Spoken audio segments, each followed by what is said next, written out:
Well, not meaning to counter the governor's opinion too much.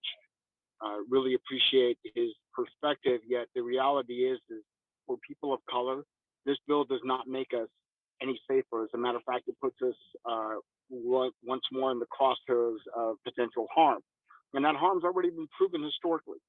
And what we have looked for in this legislation and the stance from our representatives in public office have been to stand with us in ensuring that we are safe as well as everybody else. Because it might be safe for some people, but it doesn't make it that much safer, if any safer for us. As a matter of fact, it probably puts us once again in the crosshairs of law enforcement. Anoka, did you want to follow up with that as well? That's right. You know, I take issue with his focus on violent offenses. Actually, HB 2037 allows officers to use force during any investigatory stop. It doesn't limit it to investigatory stops for violent offenses. And because the language is so broad, it includes all traffic stops, including traffic stops for infractions like expired tabs. And it makes those kinds of interactions. And we know that, as Curtis mentioned, that Black people and people of color are stopped disproportionately compared to white people. And so it would allow and authorize force in those interactions, even when there isn't a violent offense, or when there's just a civil offense, like having expired tabs or a taillight out or something hanging from your rear view mirror. Thank you. And I just had a chance to read through the coalition's letter that was sent to the governor asking to veto, it was specific to the Section 3 of House Bill 2037. I was hoping maybe you guys could elaborate on this.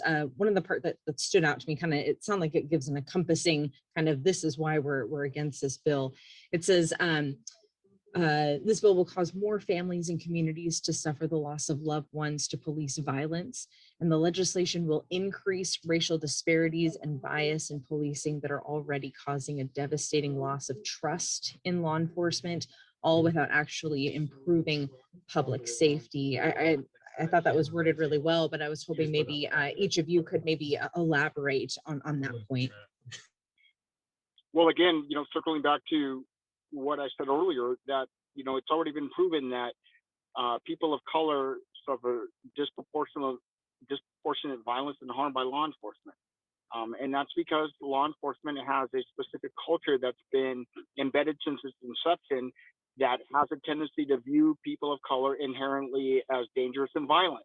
And so when it comes to lack of boundaries on their reasons for engaging with people of color, they have a tendency to fall back into their mode of operation, which is to view us as inherently dangerous, which is they do not view their white counterparts as such, even though everybody pretty much does everything at the same rate.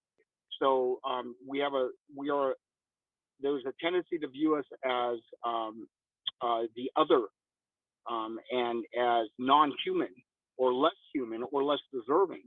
And all of the inspections of law enforcement behavior over time across the state have already proven that that's a reality when they engage with people of color. If they view us that way, they engage with us that way, they engage with us violently that way, and we suffer disproportionate harm that way. And your belief is that with this bill, this harm will come back to the surface once again. The harm hasn't stopped. Even under the new police reform bills that are already in effect? It's lessened, but it hasn't had enough time to actually be there and be there for a sustained period of time to get a succinct measurement on how these things are playing out. I mean, because you can do anything and make it look good for 5 minutes, right? But what we're looking at is the trends over time that will actually shift law enforcement behavior with people of color. And the reality is, when they treat us better, when they treat people of color better, they will obviously treat the rest of the community better. Okay, did you want to add to that as well? No, I think Curtis really covered it all, but yeah, data from across the state shows that Black, Brown, and Indigenous people are stopped disproportionately as compared to white people. that officers use force against Black, Brown, and Indigenous people disproportionately as compared to white people. And so this would allow officers to use force at sort of the lowest levels of interaction, when officers have the least amount of evidence connecting someone to wrongdoing. And that's where we see racial profiling flourish, and there is so much discretion and such little limit on that discretion. And to see those limits from last year's laws rolled back was really disappointing, because I think it will increase harm. I guess Forgive me if this. Oh, go ahead. I think it really, this rollback gives officers more leeway to harm people and makes it harder to hold them accountable. And forgive me if this is redundant. I just wanted to clarify. So it sounds like we haven't seen maybe the goals or the benefits of those police reform laws that have gone into effect. We haven't seen a full shift yet, right? It takes time for us to see it work. Is that fair to say? And so by having this rollback in place, does it hinder even more? I guess you can kind of give that perspective. Well, on the statistic of police involved killings, we definitely saw a decline. We saw a 60% decline in officer involved killings in Washington state, which was a greater decline than we've seen in the past 22 years of Washington state collecting this data. This decline happened when across the country, the Washington Post, who's been collecting this data for over a decade, saw the largest number of police shootings. Something different happened in Washington state. So we did see at that highest level of police killings, we did see in the data that the reforms had made a difference. What we don't have the data for yet is on all the other uses of force, all the other interactions between law enforcement and members of the community. And that data is much more granular and takes longer to see trends in that. I'm sorry, I just want to make sure you said, sorry, 1 second, Curtis. You said 60% reduction in officer killings, essentially. And where can we find that data? I can send you, maybe I can put it in the chat. I can Sure. Send you. Okay. And that was measured from the time the reform laws went into effect? Yes. To present. Okay. Well, it's year over year. So if you compare Sure. 2021 officer involved killings to 2020 to 2019, et cetera, but we see the decline actually beginning in April of 2021 when these laws passed the legislature. Okay. Before that, they were pretty on par with the years before them. And then we really see that decline beginning after April 2021.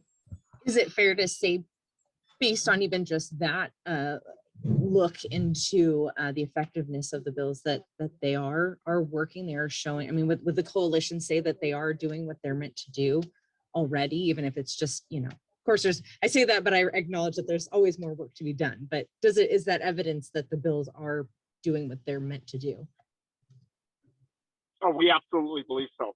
And what we're also seeing is that depending on the level of pushback that certain entities within our community leverage, that they're able to, even when something starts showing that much promise, that they're able to kind of create, a riding reflex shift, pushing things back to the status quo. And that's the problem, because we haven't given this enough time to really sink in and cement in, and to give us more data to continue to show the validity behind the reforms that we all stood behind and that we implemented, and that we have some legislators really stand behind that have unfortunately stepped back a little bit.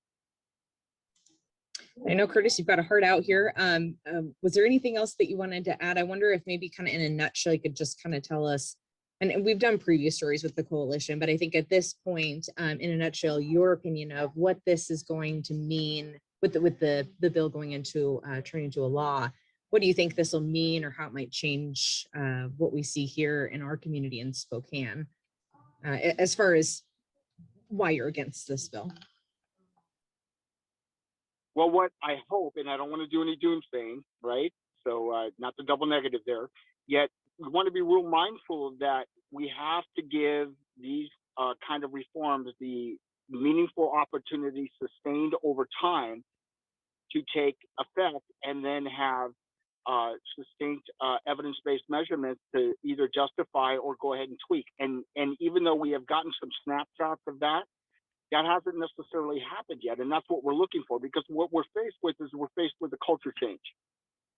We're faced with the law enforcement transformation, because business as usual for law enforcement across the country and here in Eastern Washington has been to disproportionately unleash violence on communities of color. And that just isn't okay. And so the concern is that, especially when most of the pushback came from law enforcement, that means that that's what they want to be able to do. And as the responsible human family that we're supposed to be, we need to hold them accountable by saying, no, that's not what we expect of you, and make sure that we stand behind that stance, regardless of really honestly, at any glance, look like a bunch of tantrum throwing.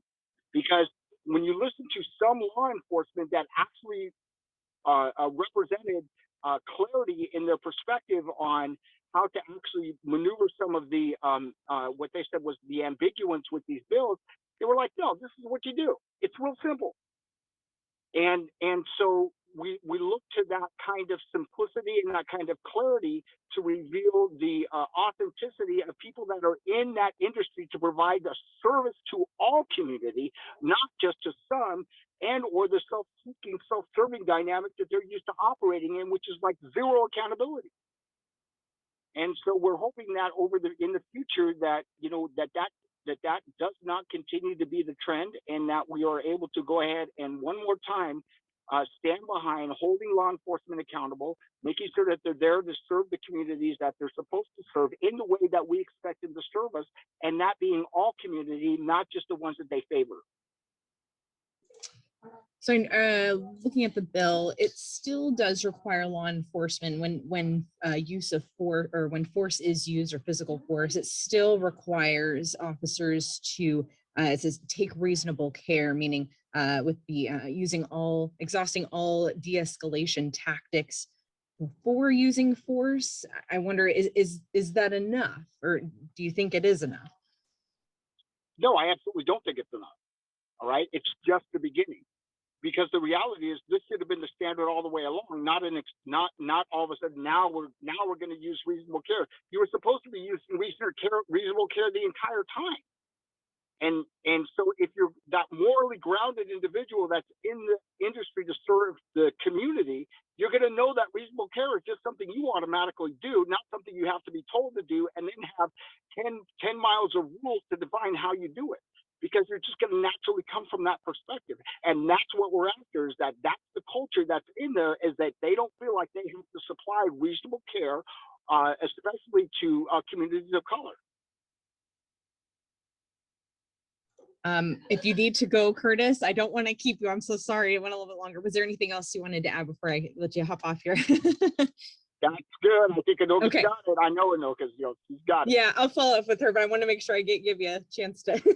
No, thank you, Curtis. You covered it all. Yeah. Thank you. Nice to see you. Appreciate it. Thanks. Thank you, Curtis. Take care. Bye-bye. Anoka, was there anything else that you wanted to add? I'm looking through my notes here. It's pretty complex, and like I said, I know we've talked in the past as well, but I don't know if there's anything else you wanted to add to that note. No, I think we covered it. It's just in 2021, lawmakers took a stand in support of racial justice and against police violence, and those reforms pretty instantly made a difference.